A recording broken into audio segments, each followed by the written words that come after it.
So we've got a good one tonight. We have got with us Rebecca Chesney. I have worked with Rebecca when I was at Hestercombe Gardens, and I mean, I've got an art background anyway, so we always had an artist in residence, and Rebecca was one of those. And I love straddling between art and landscape. I think it's brilliant, and there should be more of it. So I'm very keen. So I'm just going to tell you, Rebecca. This is what I've learnt. So Rebecca is a visual artist whose work examines our complex relationship with nature by engaging with issues of culture, politics, and power. How exciting does that sound? She is currently art and horticulture artist in residence at Hospitalfield in Scotland. Um, so tell us all about yourself, Rebecca. Hiya, how are you doing? I'm good. Great to see you again. This is really good. Thanks for inviting me. Yeah, I suppose I'm a visual artist. I'm an artist, but I've always made work about landscape, but in its absolutely broadest sense. Um, but kind of looking at the politics of landscape. And of course, being in a British landscape, it incorporates all sorts of things: history, class, ownership, wealth, management, who's allowed in the landscape, who's not, what we're allowed to do, how we use the landscape, and of course, how that's changed over time. But of course, I can also look at almost anything else: ecology, geology, farming, um, yeah, gardening, and our relationship with the landscape, but also our relationship with nature. Nature is in the landscape of the landscape, how it's changed, how it is changing, how it will change, what we think of the landscape, like our perception of it, and does that match reality? Because often, I mean, obviously it doesn't. Our and just things like that. So I've been working on it for a very long time. Um, my projects are varied, I would say. Sometimes I make objects for an exhibition. Love working in drawings and print, sound, making installations. Um, but they're all based on the same theme and they all run into the next project in a way. And they'll reference each other. So one project doesn't finish and end, it sort of emerges out of maybe three or four projects leading up to it and then will feed into the next one.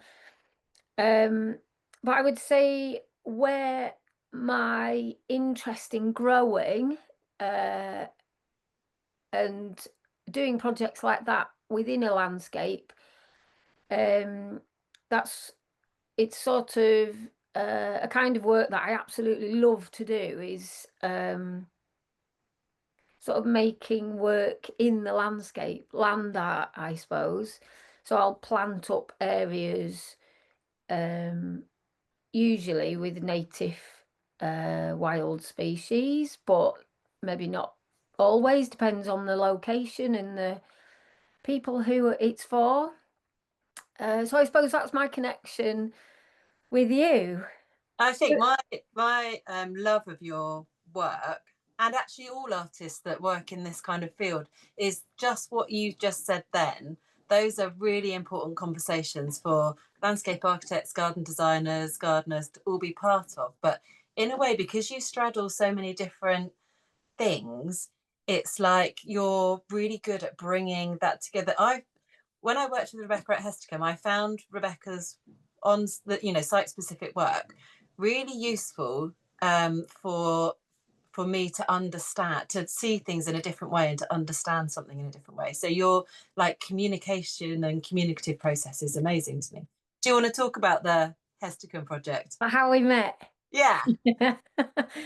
So it was Tim Martin, who was the curator at Hestercombe.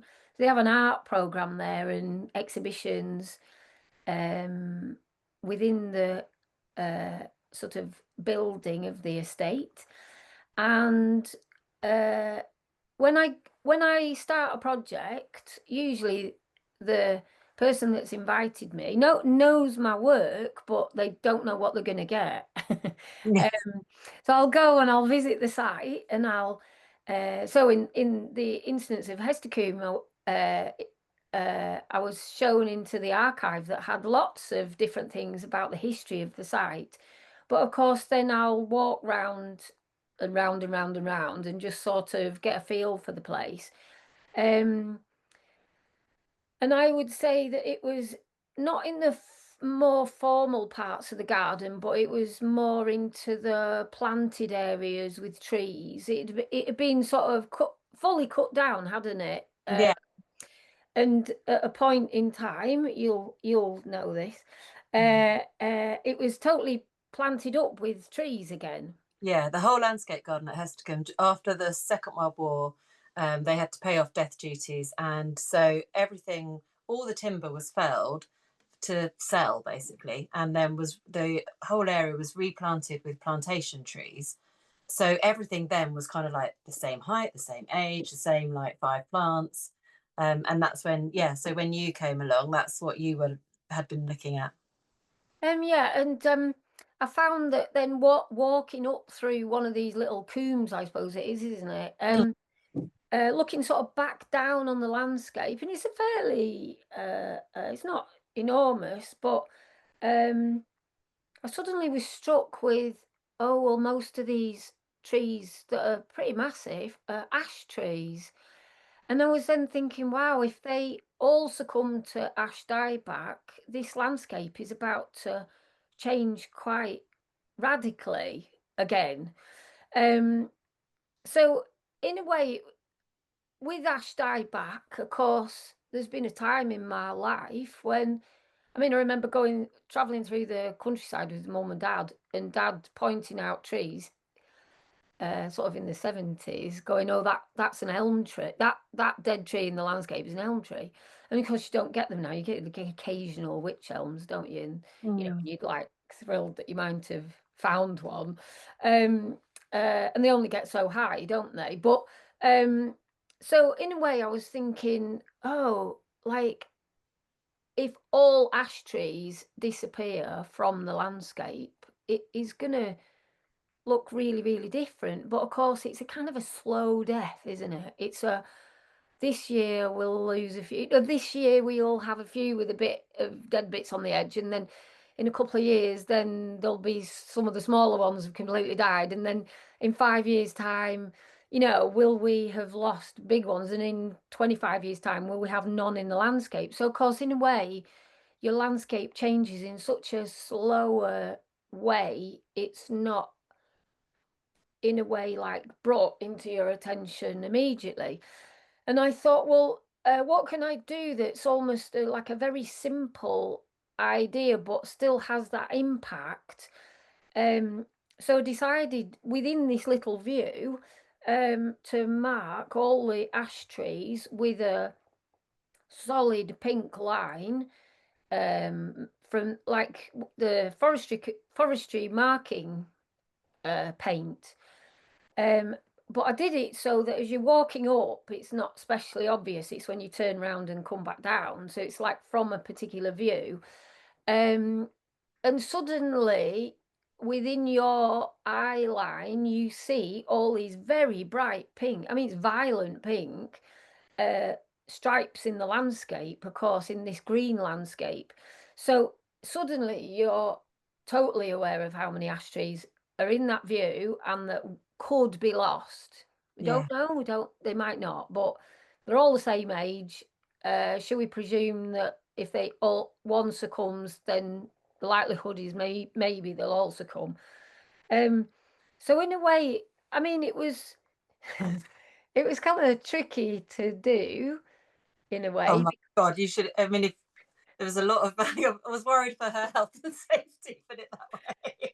Yeah, so it turns out that it was like knee deep in brambles, like and really thick, just totally undercover brambles, and like I could get to most of them, and actually, it turns out that a lot of them were bigger than I thought, or like on a slope. So I'm like, hanging on.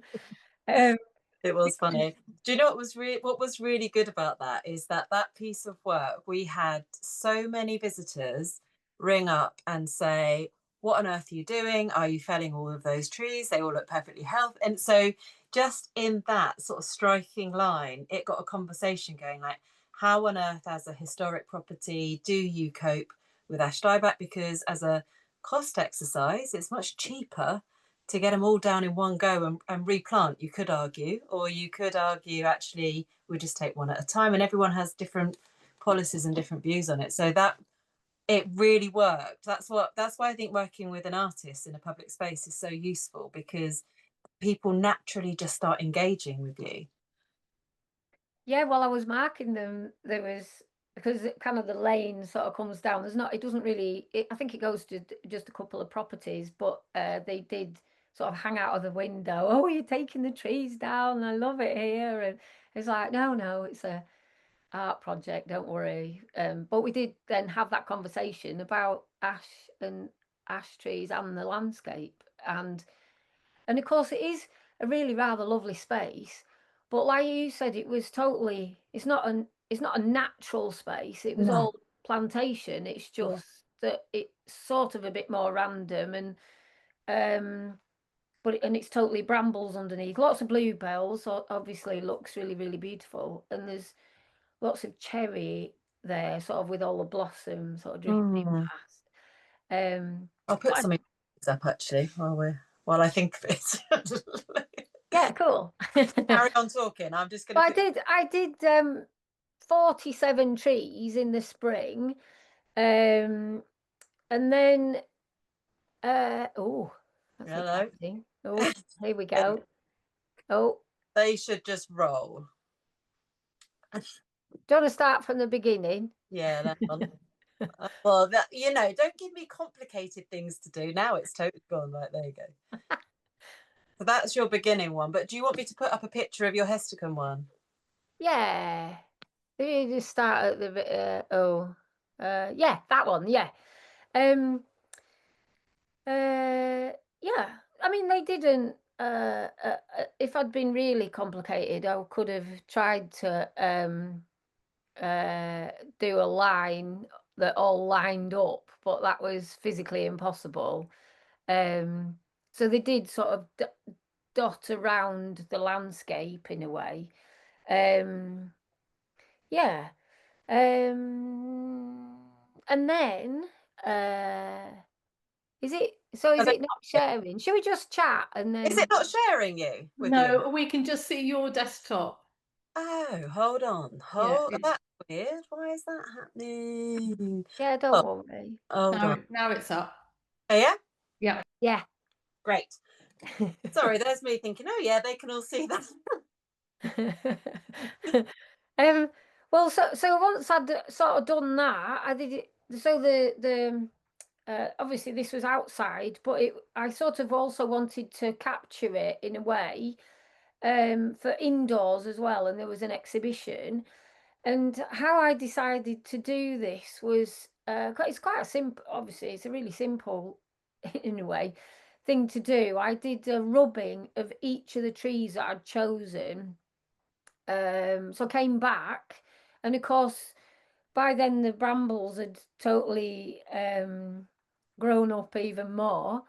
And but I managed to sort of take rubbings of 39 of the 47 of them. And of course, they become almost like portraits in a way, um, sort of portraits of each tree that we might lose. And each one obviously is very similar, but in a way, each one has its own identity. And again, I used those rubbings to then do a very striking pink line across them. Um, yeah. So in a way, another really effective way to do it, and sort of trying to randomly position them in the gallery. So, and of course yeah, and then we could talk about ash dieback in the gallery and also the landscape. And also Hestercombe had changed quite a lot because they showed me like the timber valuation of the estate from 1872, and it revealed that there was 23,000 elm trees in the estate. I mean, now there's none. There's literally none. And like sort of nearly 8,000 of them were over 80 foot tall. So the impact of them on the landscape, but also them leaving the landscape or being sort of eradicated from the landscape must have been striking. But of course, it's probably over somebody's lifetime in a way. Yeah. So these changes can be, it's not like Sycamore Gap, where Yeah. one day the tree was there and the next day we were all literally horrified that this sycamore had been chopped down willfully. It's like that horror and shock of that. Why don't we feel that for every tree that we're losing in Yeah. any way? So there's lots of questions of time in there and what we think of the landscape in that kind of way. I mean, it wouldn't have been that long ago that we all thought it was all right that a sycamore had been chopped down. You know, I mean, do we not all remember that? Like, if we're all old enough, then they were properly like, well, they're not any good for wildlife, and it's an introduced species, and that, and of course, it's all right for wildlife, and of course, it's all right in the landscape, and so it's like it's interesting these things that we tell ourselves about different species. So, yeah, that was Hestercombe. That was a good one. What other projects have you where you've straddled horticulture? So I mean, I've never called myself. So this is the first time I've been called a art and horticulture artist in residence. I thought that was a rather wonderful title. It's a great title. Yeah. But I sort of wondered, oh, what does that mean for me in a way? Because like you've said, I can look at anything I want in a way and then sort of bring it all together. I'm not looking at one subject. I'm looking at maybe 50 subjects, or, scattergun approach with every new project, and then sort of honing it down and reeling it in is kind of what I quite like to do. You meet people, you chat to them, you meet all the people that are employed on the site, you meet people that visit the site, you meet people that volunteers, locals, and they've all got their stories to tell of a site. And of course, it's gleaning all those stories, or how do people use a place, and what can you do that would enhance it maybe, or make it useful. I mean, I would say, I've been doing this for a long time, but sort of, I suppose, so my upbringing was in sort of North rural Lancashire, but my parents are not of a rural industry. So it's like, how do you fit into that? And it's like, so mum taught me my wildflowers, but dad was from like back street to Manchester. So, and we lived in the sort of the edges of, like, between a town and the countryside. So it's like, what is that place? And what do people think of you when you say that you're from the countryside?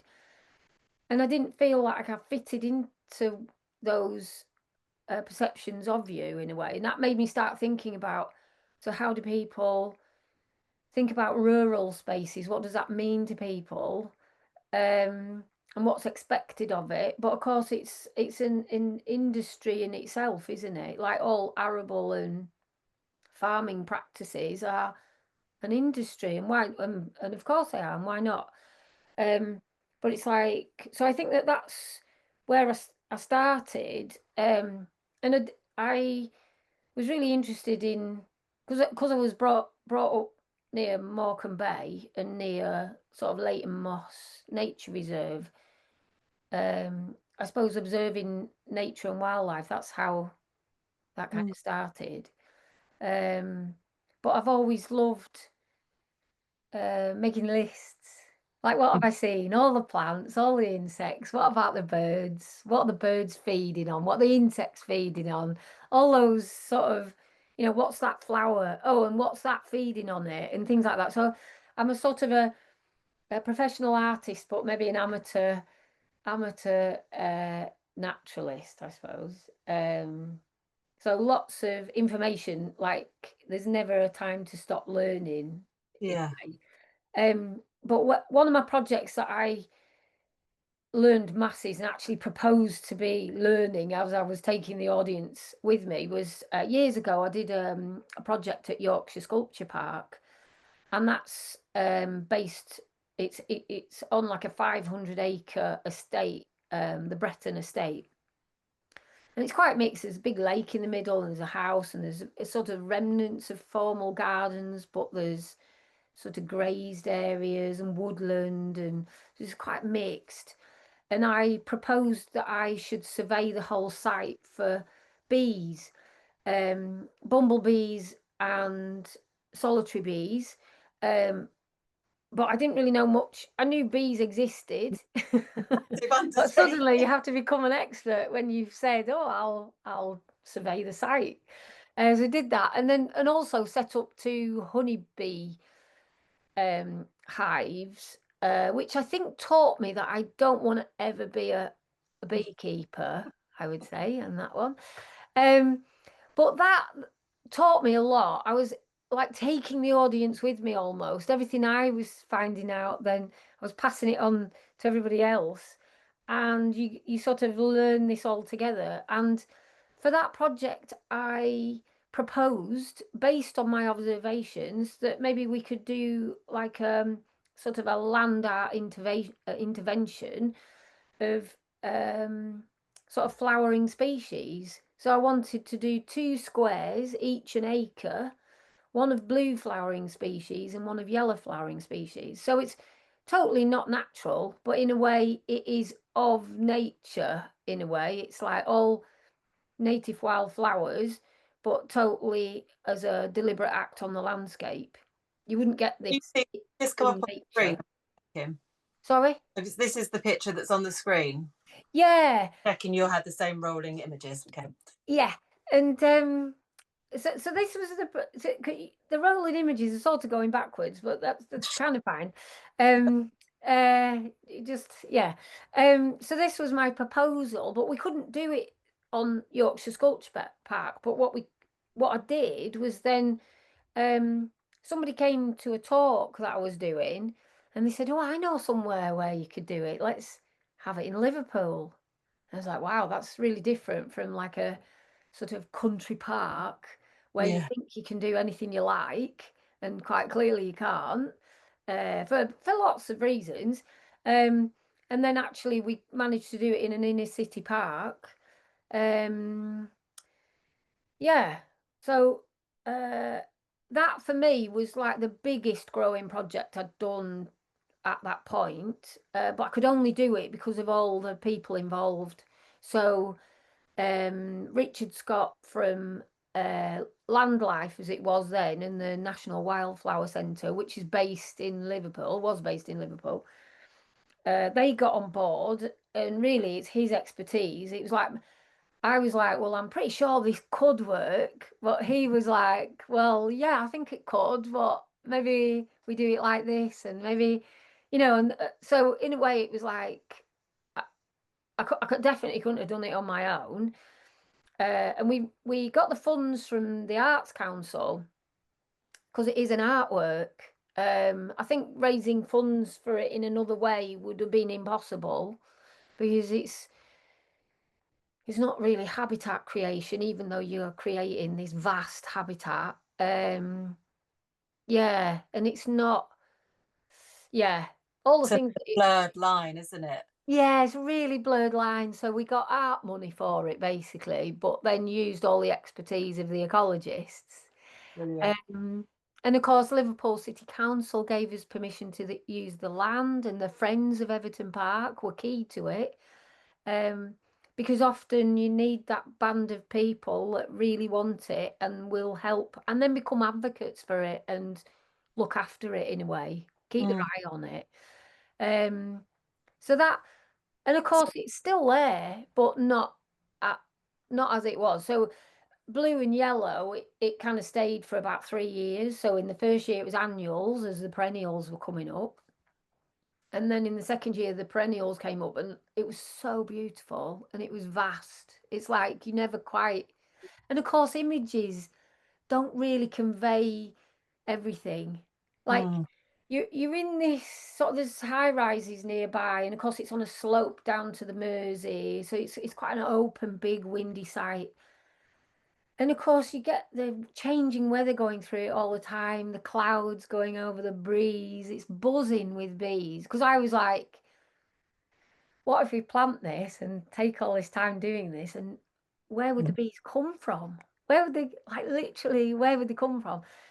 And of course, it was literally full, like full of bees immediately. And then, of course, that attracted birds swooping over it, goldfinches and swallows, and of course, people could linger in that park. And Friends of Everton Park were doing a lot anyway, so it kind of slotted into what was already happening.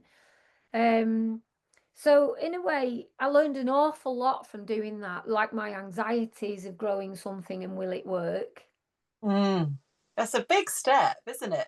It's massive. Up till then, I think I'd done a project where I'd grown grass for projects, and I'd grown in various different places, some more successful than others. And I'd grown weeds in a gallery, as like luscious, like a luscious dandelion in a pot with a label, and and a thistle and a nettle. So, Because in a city, like dandelions are about that big, aren't they? With a yeah. bit of hair and a bit of chewing gum, and you know what I mean? Like they're all sort of downtrodden, grubby plants in the city, whereas I wanted them to be luscious. So I'd sort of done growing in odd situations in a way. But Is the meadows obviously were enormous. is it a kind of a vital part of your work to involve communities? Do you feel like is that just something that sometimes happens, or is that something you sort of look for? That's a really good question, because on a project like this, and there's other images of other projects, and I can't do it without like community involvement or locals that are keen, or yeah, so you just can't do it on your own. And of course, every place that I've done this is different. So Mm, it might be within a walled garden with a set amount of volunteers that are, that are connected to the site. But then there's other ones like Everton Park. It is just in a park. mm, It's like there's nobody really there to look after it in a way. The council cut round it. That's probably about it. yeah. I mean, it does get, so the local community then raised more money and have planted all the way around it.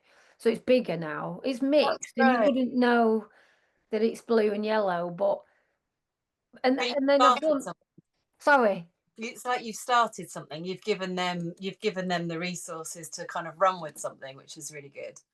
Yeah, and often they've got the ideas already. It's like I'm not and but often I would say I still stick with my idea. It's not usually so the community are on board with my idea in a way.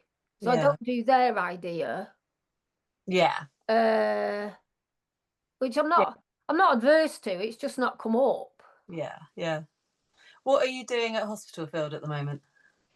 So Hospitalfield, I absolutely love it there. So I first went to the site for like a 3 or 4 days in about 2016, and I was there to sort of survey the grounds and see what insects I could find in that time. So of course my list was of a set weekend in a way. Yeah. Uh, but from that, they always said, "Oh, it'd be great for you to come back." But things happen, don't they? I mean, COVID happened, so that sort of shut things down. And then they were developing the gardens, and how I remembered it was like this big sort of, although it was a walled garden, it was still just kind of lawn with a few trees. And they'd commissioned Nigel Dunnett to then design the gardens. And of course, that happened in the meantime. So when I came back last year, whole new site almost, like really beautiful, full of flowers in the walled garden.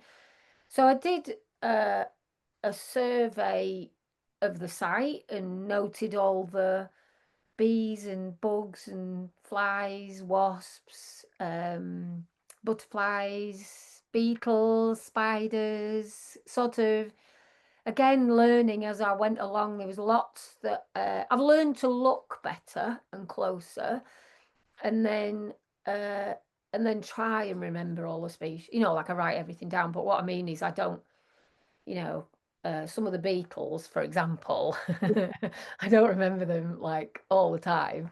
But then you sort of build up this fabulous list of what is, it's not just a garden, it's a place of forage, and it's a place of pollen and nectar, and it's a place for I suppose interspecies enjoyment, maybe is that. Yeah, yeah, way of putting it. But with that, so there was a really fabulous gardener there called Carly Wotton, and she's moved on now to a garden down in London. But sort of working with her and going for walks, and you know, you swap information, you chat about things, and it was chats with her. She'd sort of said, "Oh, there's a plant that and a butterfly nearby that relies solely on this plant." But she didn't remember the plant and she didn't remember the butterfly. I don't think so anyway. I don't want to misrepresent her. But I was like, oh, that sounds really interesting. Like, you know, like these niche kind of things that kind of make a place special.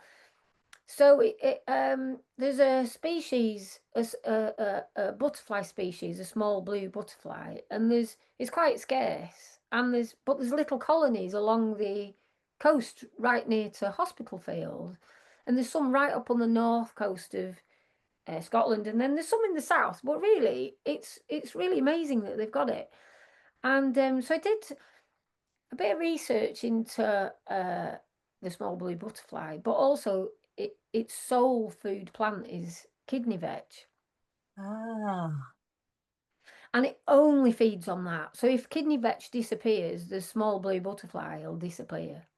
wow. That's Yeah. actually massive, isn't it? When you I think, mean, yeah. I mean, how fragile are we at this point? You know what I mean? yeah, And then it's a coastal, you know, like it likes sort of sandy, changeable sort of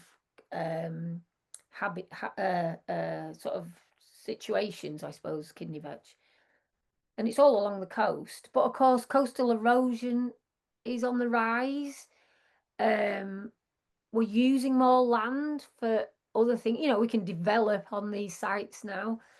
So of course, if the kidney vetch disappears and the small blue butterfly disappears, and there's a good amount of people already doing these projects along the coast. But I sort of thought, well, how can we sort of make Hospitalfield like a little hub for a seed bank?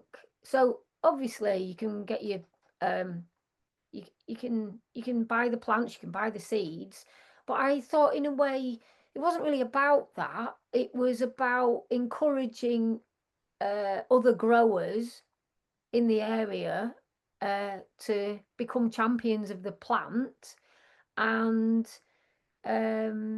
understand that very fragile relationship with a species that's special to that area. So my project there, I've got a little section of the wall garden and I've planted it up with kidney vetch to see how it grows. How does it like the situation? But also it's to I've planted up lots of kidney vetch and I'm going to give them out to local growers. Local gardeners will sign up they look after the plant, because obviously it's not going to flower in the first year, it's going to flower next year. And I want everybody to kind of note what happens to the plant. Does it like it in their garden? Did it hate it? There's kind of like no failure in a way. What else fed on it? And then, of course, between us, we'll all gather these seeds, and we can then distribute them to any of the conservation charities along the coast that want them. That's so good. And the thing is, like Hospitalfield, although it's quite close to the coast, and we've got this great big patch of kidney vetch, it's unlikely that we'll ever see a small blue butterfly, because there's not those links between the coast and Hospitalfield. You know, it'll. And of course, the gardeners will probably not see a small blue butterfly, but in a way, it's that, come on, we're going to champion this plant, and we're going to champion this little small blue butterfly, and sort of spread the word in a way. And it just makes people connect with it at least and know a story, doesn't it? Yeah, and just understand how fragile nature is, but in a way, between us, we can spread the word, and also kind of champion it between us. I'm not sure we become a massive seed bank. Do you see what I mean? It's more about the advocacy for what we can do as growers and gardeners, and know that because will it stop there? If you're a gardener and you're in on this project, will you then look at other plants in as close detail and think, oh yeah, actually I've seen loads more red admirals this year, and I know that they love this plant, so I'll keep that plant go. You know what I mean? I just think know exactly what you mean, because I don't particularly like a plant called Stachys by Santina, which is like lamb's ears that you get around the edge. And I mainly don't like it because it's always used around as neat little edges, and I don't like neat little edges. But I listened to something on Radio 4 recently, and it told me that it was a really useful plant for the carder bee. And so since then, I've got some in my garden, because I think, and I listened to a talk with John Little recently, and he was saying if you're a gardener, befriend an entomologist, because it makes your love and your knowledge of plants go so much deeper, and you see so much more. Like, it's that observation thing, isn't it? Just that. Because some of the insects and things that I'm looking at are minute. And it is that thing of like just slowing down, doing observation, and it can be the observation. You don't even need a garden. It could be on the park bench, like what's living on the park bench. But it is that sort of understanding what's around you in its most minute form. I mean, all the spaces that so there's a space on the Leeds Liverpool Canal, and there's pictures sort of spinning round, and it was it's in the village of Church along the Leeds Liverpool Canal, and it's a tiny little plot, but it's sort of in an industrial area, but really near to houses, and loads of people use it to walk through the tiny little park to get to the canal and walk their dogs, go for bike rides, get to school, come home from work, that kind of thing. But it totally neglected. The benches were sort of derelict and smashed up. The trees had been snapped. Just a really sad looking spot. And I was given permission to then do nice things to it, clean the paths, clean the walls, make a mural, plant up with loads of wildflower species. But it was as we were getting rid of the sort of overgrown, matty, dreadful sort of bad bits, that it was like, actually, like, we kept finding toads. And it's like, this is of course it's a habitat.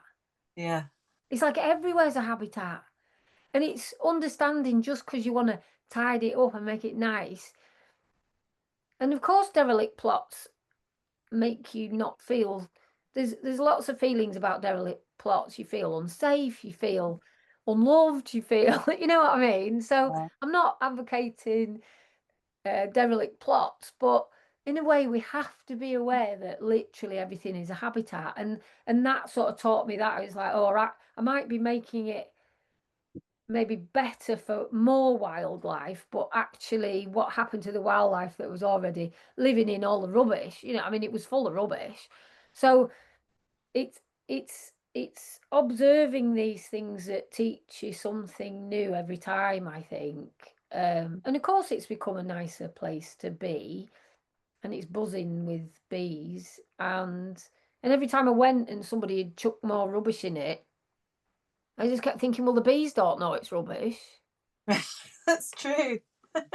I was like distraught that people might dump on the plot and in the flowers, you know, we've done all this for you. And then and of course the locals did keep their eye on it and litter picked every week and sat, you know, like they were loving it and looking after it. But you only need one person to dump something, and then, you know, I was constantly clearing it up. However, I just kept thinking, well, the butterflies don't know there's cans of stuff being dumped. So you have to sort of retranslate things sometimes. Yeah.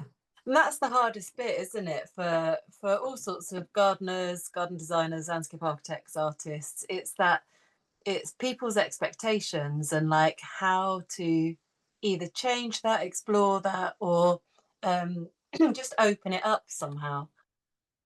That's why your work's so interesting. Well, I mean, you'd be surprised that. So I've done a few public. And what I mean by public, I mean like I did one planting scheme all the way down the canal, down in South Wales, and you'd be surprised how many people complained.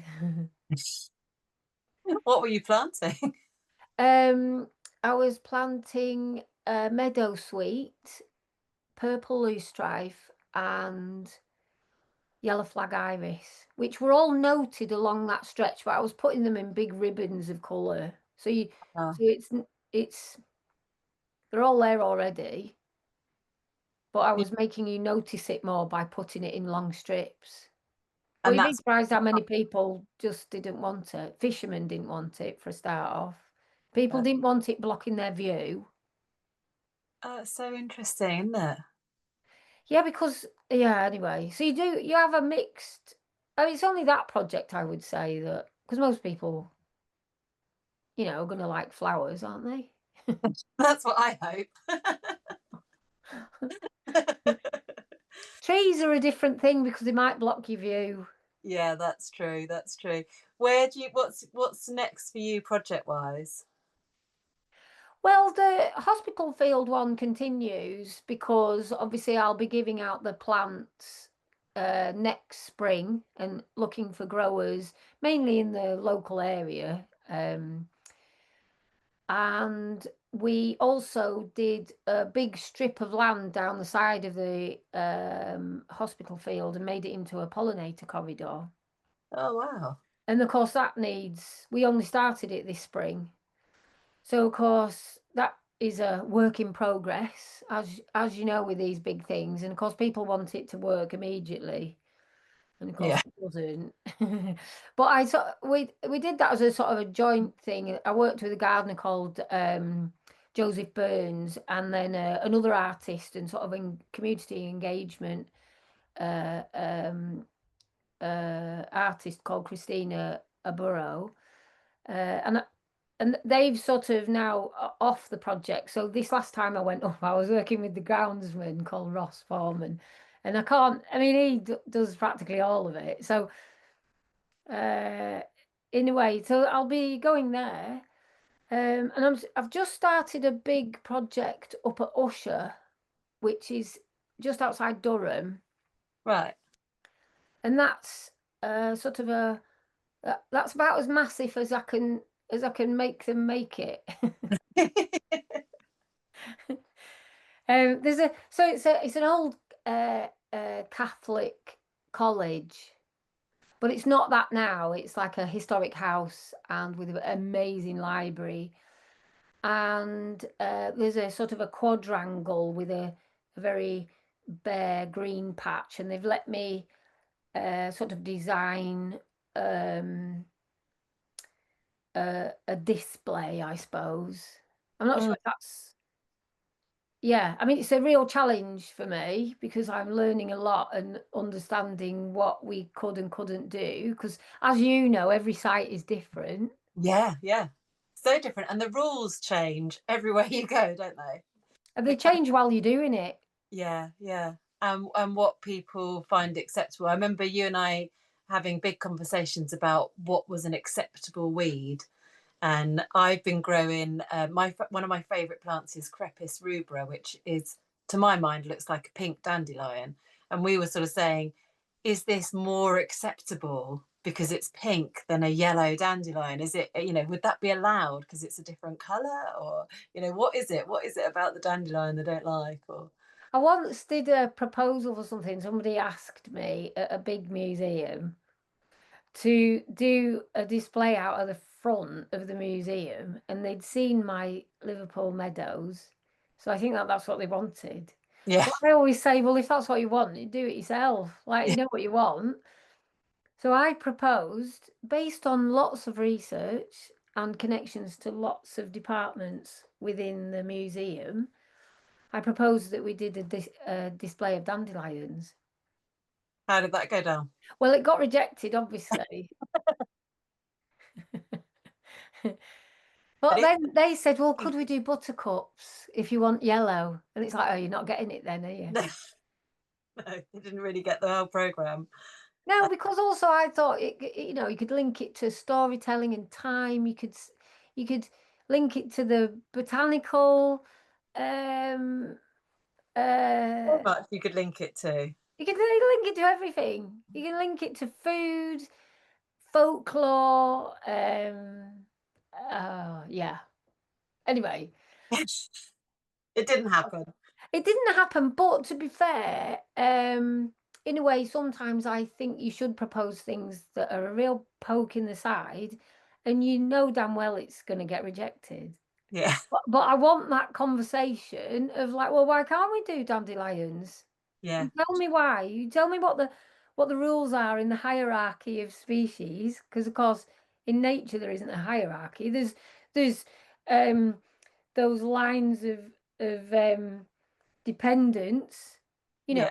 predators and predator and prey, I suppose. There might be lines of hierarchy then, but not really. Like in nature, there's nothing that says that the dandelion is despised by everything else. No, it's But so they were scared they were going to wet the bed. yeah. I think they were also scared of all the seeds blowing up to literally everywhere else in the city. But whatever. Well, I think you should just definitely carry on your work. Your work's so important. It's so interesting talking to an artist that straddles so many different things, because so many things that we've talked about on here today, Garden Masterclass have talked about in lots of other different formats and different conversations. Yo Valley Festival, talking about exactly the same things. Rebecca, you need to check out John Little. I think you'd get on like a house on fire with him. Cool. He's trying to get the council to leave a where someone's dumped a load of rubbish near him. He's trying to get the council to commit to leaving it there for 2 years so that he can survey what insects and animals move into that. Yeah, brilliant. It's bang on with what you're doing. Yeah. I once proposed that I should buy a plot of land because so I was told to be ambitious. So I said, oh, can we buy a piece of land in the city centre? And I was told that was too ambitious. Um but I wanted to show that in times of neglect and sort of on a downward turn of the economy, then ecology potentially of a city might go up because of the amount of abandoned plots. Yeah. So the ecology of a city gets richer as maybe the city itself is. So it's like those questions of value, I suppose, isn't Yeah. it? And of course, a city, you're not going to leave all these derelict plots when you can make it into a car park and get money every day. I mean, what Preston needs more of is more car parks. I'm sure it does. Well, if you're anything like Taunton's just full of hairdressers. Sorry, Taunton, I shouldn't downplay you, but it's a lot of hairdressers and charity shops in Taunton. And no one Yeah, else can afford to rent the shops. So. no, exactly. And of course, I'm not suggesting we leave towns to go to ruin, but I think there is an interesting thing there of, again, like everywhere's a habitat. You know, Yeah, leaky drains will be the water source for a spleenwort growing up the yeah, cracks in the brickwork, and you know, and just things like that. And I just think our relationship with nature, we tidy everything up, and we've started to even tidy our gardens too much, and you know, we don't want bugs and insects, quite rightly, in our houses, but in a way we're kind of extending that to our gardens now. Not yeah, everybody, obviously, but in a way we're a little bit out of kilter, I think, with what we should want. I mean, God forbid if we started to have a conversation about pets and the pet industry and yes, wildlife. It's like, exactly. I'm sorry, but nobody is going to bring it up. No, no, it's funny, isn't it? I always find it reassuring in my head to think that humans will exterminate ourselves, but nature will definitely do much better without us. So, I do agree with that, but you have that horrible pit of the stomach feeling of like, yeah, nature will recover, but how many species are we taking with us? yeah, So yeah, that's the only thing. It's like it will recover. There will be something, but in a way, it will be a less rich place to start from for nature to recover. And also, why can't we just live in harmony? Oh my goodness, that sounds so idyllic, doesn't it? Why can't we all just make friends? Can I ask a question, Rebecca? So, how do artists and gardens get together? So, if it to be an artist in residence, is there like a sort of a list of gardens that are looking for artists in residence, or do you scout and find one that you want? How does that happen? Yeah, that's a really good question. I don't know the answer to that in a way. So the gardens that I've worked with have usually got an art program going on already. Right. Um, uh, and work with artists, and a lot of gardens are doing that now. Um, so in a way, they all probably do it differently. Um, But there isn't a sort of not a database, but there isn't somewhere that artists go to go, oh, can I find a garden that I really want to? No, there isn't. Oh, that's interesting. don't think There isn't so. a sort of matchmaker to Oh, do. wouldn't that be nice? market there, Annie. Wouldn't Pardon? that be nice? Yeah, I mean, right I there. go around lots of gardens. I've got a friend, and we go around loads of gardens together. We love it. And I'm often like, oh, you could do a great project here. Or Yeah. I'm like, oh, I don't like the art they've got here. Yeah,